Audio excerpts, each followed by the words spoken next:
Hey, Buff Nation, voice of the Buffs, Mark Johnson here, coming to you from Corelli's right here Monday nights for Buffs Prime Time from 7 until 8 o'clock. Coming up on the show this week, talking men's basketball. They're coming off the split, losing at UCLA, winning in double overtime against USC. We'll talk with the head coach, Tad Boyle. Also talking women's basketball. They took a tough loss against the Utes of Utah. And we're going to meet Assane, outstanding young player for the Buffaloes out of Senegal. All this week on the Buffalo Stampede.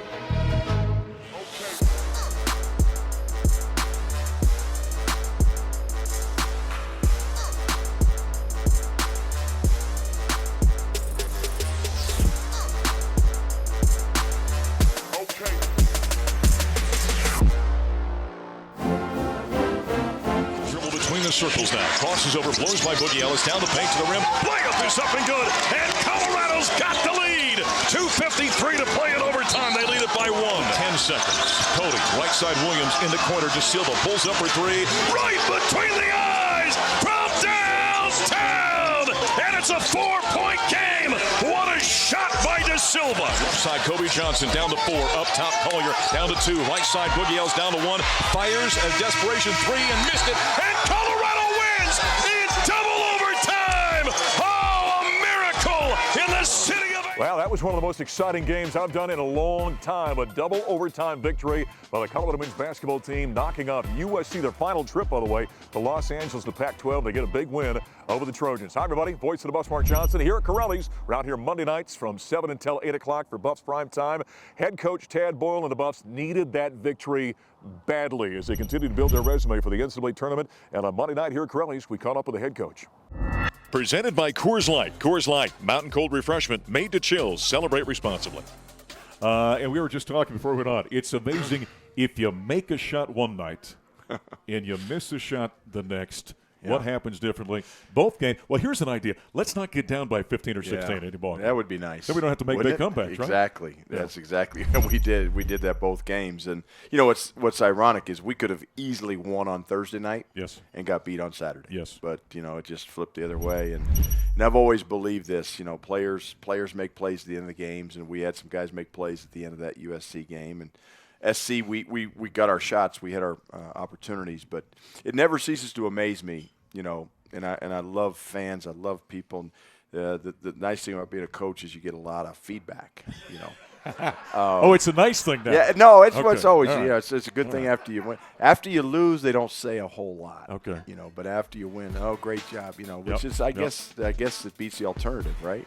Well, it's amazing what a better coach you became from Thursday to Saturday. Yeah, and the bottom line is our job is to put, you know, kids in position to make plays, and they either make them or they don't. Now, sometimes I don't do a good job of putting them in position to make plays, and that's on me for sure. But yeah, it's funny. Multiple people have commented to me, I stayed up for the game and it was worth it. I had a couple of people, you know, with full disclosure, hey, I fell asleep and woke up the next morning to a good result. So, yeah, I wish I could have gone to bed with about 10 minutes to go. Yeah, I'm with you. I'd have put my head on the pillow. Hey, show of hands, who shut the game off?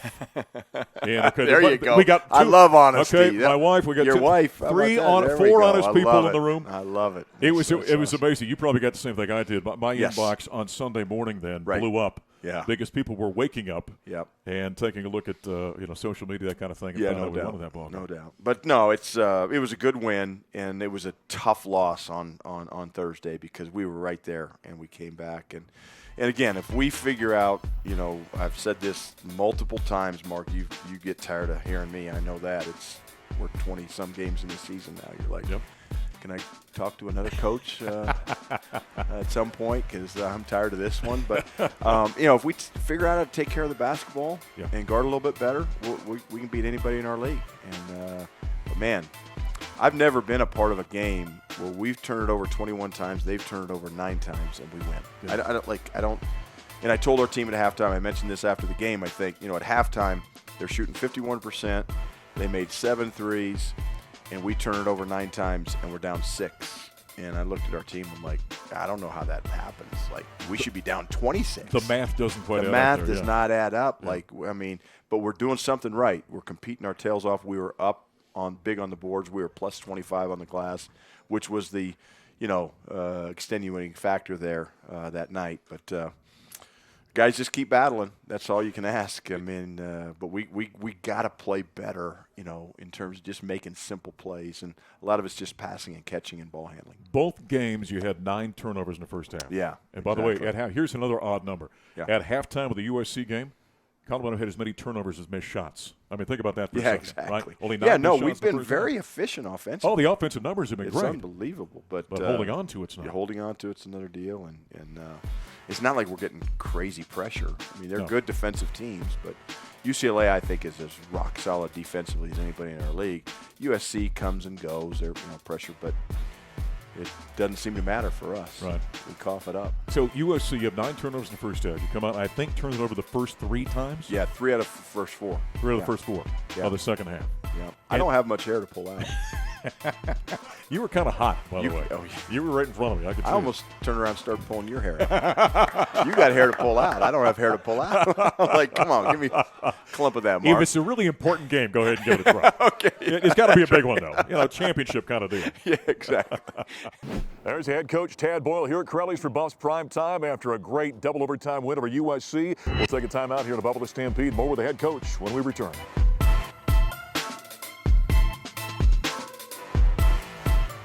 High screen. Gives to Eddie in the paint to the rim. Layup with the right hand is up and in. A nice pick and roll game. Eddie's got 8 assists to KJ, and the Buffs are within 4 now with inside 9 minutes to play. Good movement, quick ball movement. Spins to the baseline, nearly lost the dribble, picks it back up, hook pass cross court. Cody with the catch, pulls up 3 ball on the way, right between the eyes, pumped downtown. What a pass by Eddie, and the Buffs are with KJ. Picks up his dribble, which he's not supposed to give it a bounce pass to De Silva to the rim with a slam with the right hand, and we're tied at 51 in Los Angeles. There's some highlights from the Buffalo's loss last Thursday at UCLA. Buffs were down big, came back, made a heck of a comeback, but ended up falling short to the Bruins in their final trip to Los Angeles. Back at the Stampede, voice of the Buffs, Mark Johnson, out here at Corelli's. We're out here Mondays from 7 until 8 o'clock for Buffs Prime Time, and we continue hearing from the head coach of the Buffaloes, Tad Boyle. But the turnover thing is fascinating to me because, out of that, say, 14 turnovers you had, I don't know, maybe half of them were kind of unforced. Yeah, and look, and it's just passing the ball, and it's it's mind-boggling sometimes, especially this time of the season with a veteran team. Sure. And so I do think it's something we have the ability to control and get better at, and that's the challenge that we face is to do that. We've tried everything in practice. We've tried you turn it over, you're out of the drill, you're out of the competition, and you run to the top of the stairs and you come back. Okay. We've tried, you got 13 balls in the rack. Every time we turn it over, we put a ball in the rack, and when the rack is full, we run as a team.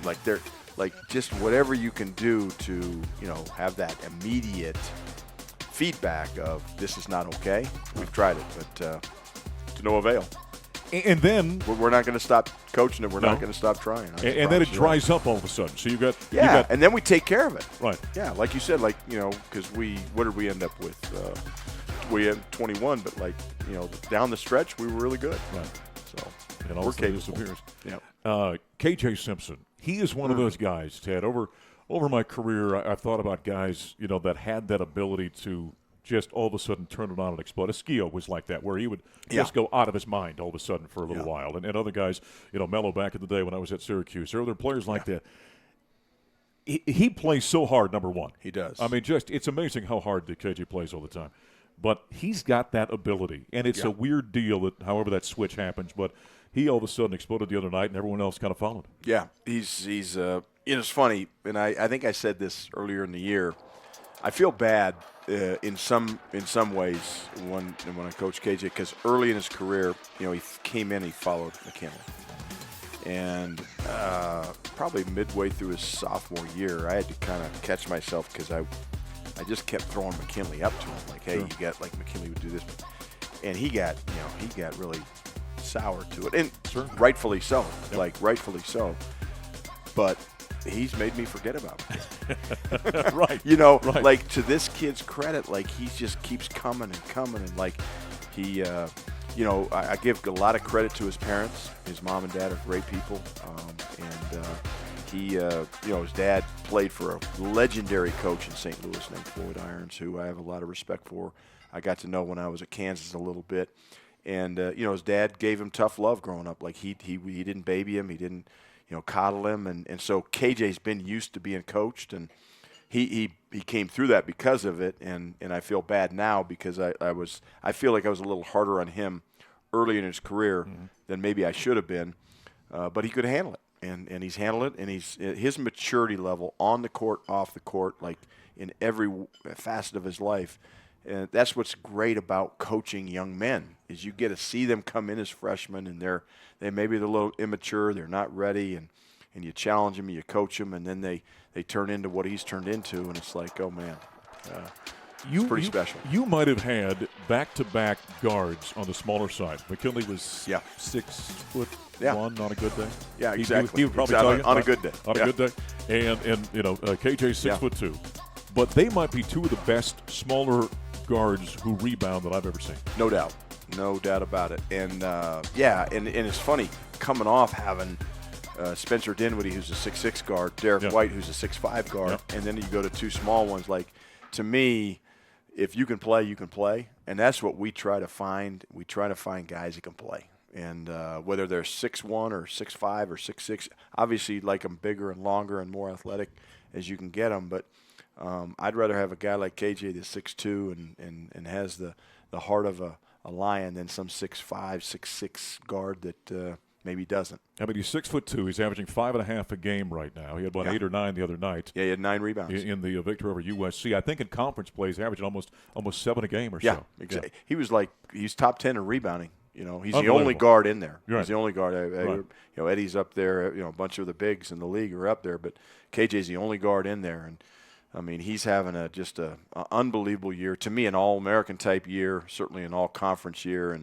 And if we had won a few more games and we can win some down the stretch, he's in the contention for Player of the Year. Oh, I think there's no doubt about that. Probably he and Caleb Love, I would suppose, from Arizona might be the top 2 right now. Absolutely. Although I think Pelle Larsson for Arizona's right there. Yeah, he's pretty good too. Yeah, there's no doubt. There's the head coach, Tad Boyle, out here at Corelli's for Buffs Primetime, coming off that big victory over USC in double overtime in Los Angeles. Coming up next, speaking of exciting games, although it turned out to be a loss for J.R. Payne, the CU women, they drop a close one to Utah. We're going to hear from J.R. next. Running the point, using the screen from Whitaker, drives it up, lays it up pretty. Good soft touch and finish by the senior. Sadler's one of the players for Colorado. Rookie trying to hang with form, and you got to give her a look. She rattles that one around good. Shooter's touch. Rookie did a nice job trying to come off with that screen. She just... Well, it was a tight game. The Buffs dug an early hole, fought back, had the lead late, but ended up falling in a last-second shot to the Utes last weekend. Back in the Buffalo Stampede, voice of the Buffs, Mark Johnson, here at Corelli's. Monday nights, we're out here for Buffs Primetime till 7 until 8 o'clock. J.R. Payne, one of the sweetest people you ever meet. And after that loss, boy, she was fired up. We talked about that here at Corelli's. Powered by Ford. Cars, trucks, and SUVs built for America. Built Ford proud. I was talking off the top about digging holes, coming back, and the thin margin to winning and losing, and it came down to a last-second shot Utah hits. And, here's the thing about it, JR. You were one of the sweetest people I've ever met. And you were not happy after that game yesterday. How do you know? Well, I listened to the press conference. Oh, my gosh, you guys. I learned like 20 years ago when I started playing college ball. It was longer than that. Yeah. But my college coach always said it never does any good to yell after the game. Like, just let it go and move on. Let your emotions die down. And I've lived by that. Like, I don't know that I've ever really yelled it. I don't yell. I'm just not a yeller. But man, I lit into those girls. It was like tearing paint off the walls. I was so mad and so disappointed. I was seething like the entire flight home. I was, I was very upset because we're better than that, and we showed that. The last quarter, we're down 18 and we come all the way back, take the lead, and then, but to put ourselves in that position is infuriating. There's one person in this room that I've watched seethe many times on a plane coming home. So at least one person here understands fully what you're talking about. I was there. They know. Simpatico right now, those two. So go back at the front half of that ball game. What happened really? I mean, after the game, our assistant Alex Earl said, "Jay, why did you even do the scout?" It was the scouting reports are so meticulous. It's so detailed. It's so much, and we just didn't execute the scout. I mean, I'm not entirely sure why. You know, it's a frustrating thing, but it's also a great thing to turn on the film and say that, you know, all of the lowlights, all the things that we didn't do well had very little to do with Utah and had everything to do with us. Sure. Stay down. Don't leave your feet. Make sure you guard the three-point shooters in transition. Make sure, you know, basic stuff that we probably said 47 times leading into the game. And then for whatever reason, we didn't execute. And you know, and so that's why I was so frustrated. Like, it had nothing to do with, wow, they just shot the lights out, or, man, they got a bunch of injured kids back, or, you know, they did. But the kid that hit the game winner had been out for 3 weeks. But you can accept if a team comes out and it just, you know, is hitting stupid buckets. You can go, okay, you tip your cap and go, we got beat today. Yeah. That's not the way you feel coming out of this. No, it's not. You know, and the great thing is we've shown now that we can, a couple times we've shown that we can come all the way back. We can dial up the pressure. We can turn people over. We can create offense with defense. We can do all those things, but let's just not put ourselves in that position again. I've been saying this for 35 years broadcasting games. As I've seen somebody, it's easy to come back. It's hard to come back and win. Right? Yeah. And I mean, we took the lead energy twice in the last minute of the game. You know, we took the lead, and then I don't know if we didn't realize we'd taken the lead, so we fouled. We'd been pressing, you know, turning them over. We fouled. I don't know. I think we knew. You know, and then they come down, hit 2 free throws. Now we're down again. We come back and score again. Yeah. You know, and then, I mean, they scored at the buzzer. Circus shot around, over, under Aaron Vonleh, and I mean, it was a heck of a shot. So you've got a veteran team. They've had great success this season. I know it's only been 24 hours. You kind of got a sense how this team responds to, you know, what you said to them yesterday? Yeah, I mean, you know, today, without me having anything to do with it, our leadership group got together. They met. They recapped the game. What did we do well? What did we not do well? How are we going to be better? You know, we had a great practice. First practice of the week was today, and it was awesome. So I think we're all kind of ticked off and disappointed in ourselves and frustrated and ready to play great. That's got to make you feel good, the fact that they took ownership of it, right? Oh, absolutely, yeah, because, you know, we can yell or not yell or whatever until we're blue in the face, and unless the group collectively says we're better than that and we will be better than that, then it doesn't really matter what I say. I'll ask you the same question I asked Tad, because, you know, there's been talk, in fact, late last week, I think they came out, and the projections were Colorado's a #1 seed. Do you pay attention to that kind of stuff this time of year? Actually, we were in the hotel in Salt Lake City, and it went up on ESPN, and T goes, holy cow, we're projected #1. I'm like, yeah. I mean, a little bit, but not really. Truly, we're just trying to play great. And now we've put ourselves in a position where, I mean, we need to win games, you know, and so a little bit of pressure I think our team's feeling, and, you know, we try to dial that back down and say we just want to be great today. That's it. Like, tomorrow takes care of tomorrow, but just be great today. Have a great practice. Have a great session in the weight room, and then tomorrow we'll try to repeat. We saw just a couple of days ago one of your former players, Maya Hollingshed. We were just talking about before we went on. Just was announced that she's part of Team Puerto Rico, right, for the Olympics. Yep. So for everyone who knows, so Maya's grandfather is Puerto Rican, and so she qualified to play for the Puerto Rican national team, and they just qualified for the Olympics. So Maya will be playing in Paris next summer. Cool. Yeah, incredible. Yeah, to think of where she came from. Not a single Power 5 offer. I think it was us in North Texas. Isn't that amazing? You know, incredible. Comes out, gets drafted, plays pro. She's doing big things. Became a great, not a good, a great player by the time she left here. Yeah. A year like this, do you hear from a lot of your former players? Oh, yeah, all the time. We have players actually played against each other. Peanut Tutele and Tay Jones are competing for a championship in Finland right now. Wow. And so, yeah, we talk to former players all the time. Awesome. Good to hear. Pretty cool. All right, this week you got to go on the road. And you got some tough games. You got UCLA, and that's Friday. And then, no, I beg your pardon. SC's Friday. SC Friday, UCLA on Monday. Yep. Odd schedule there.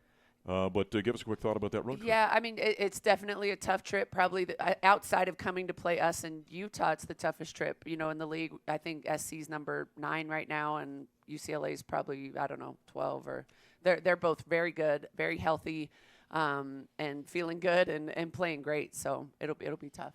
There's head coach J.R. Payne after the close loss to Utah last weekend. By the way, after that loss, the women's team dropped to number 11 in the country in the AP Top 25 college women's basketball poll. The Buffs on the road this week in L.A., Friday night against USC, and then in a rare Monday game against UCLA before they wrap up the regular season. Coming up next here at the Stampede, our player guest, Assane Diop for the men's team. Very interesting young man out of Senegal. We'll talk to him after the timeout.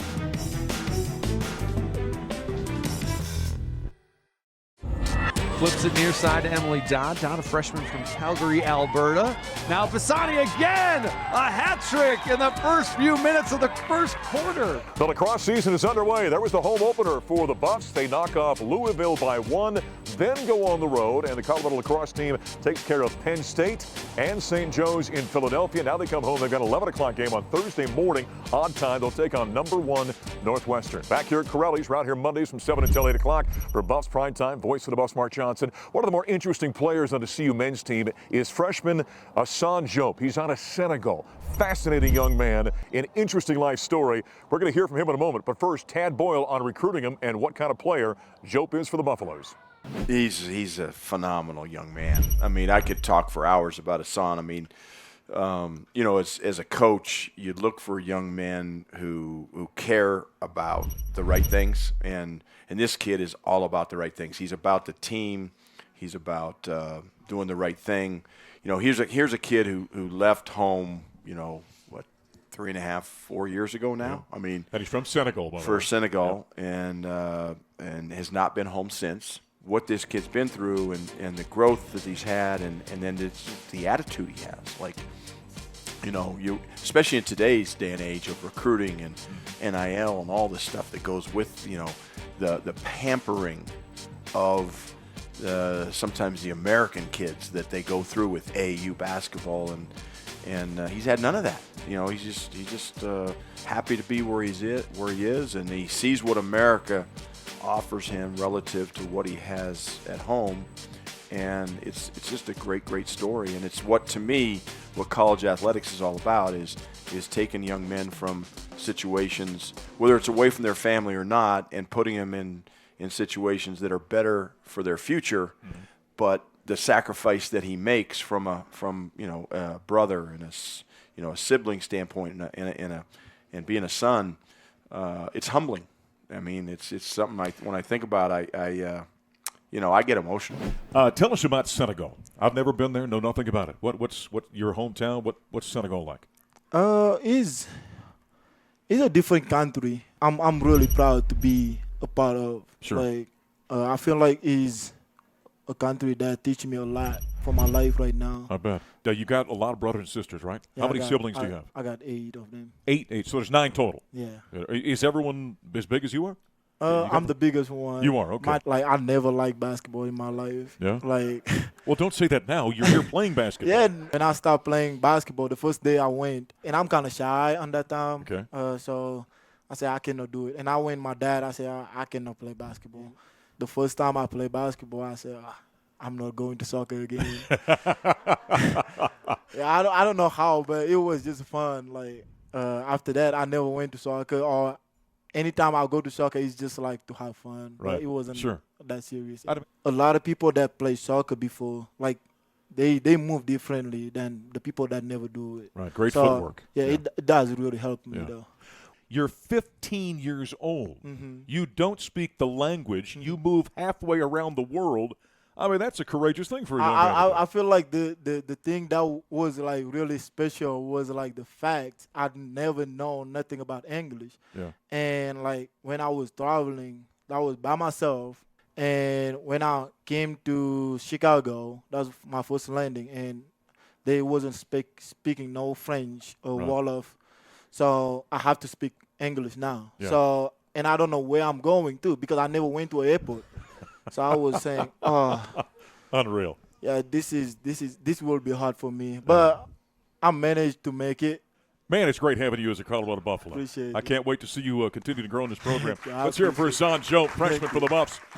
There's Assane Diop out of Senegal, freshman for the Buffaloes. He's going to be a big part of Tan Boyle's program moving forward. As we wrap things up out here, Corelli's, we're out here Mondays from 7 until 8 o'clock for Buffs Primetime. The men's team now, this weekend, plays their travel partner Utah on Saturday at the Event Center. We're going to hit the air on the Colorado Basketball Network at 6:30, tip-off at 7 o'clock. That'll wrap up this week's show. I'm Voice of the Buffs, Mark Johnson. We'll talk to you next time.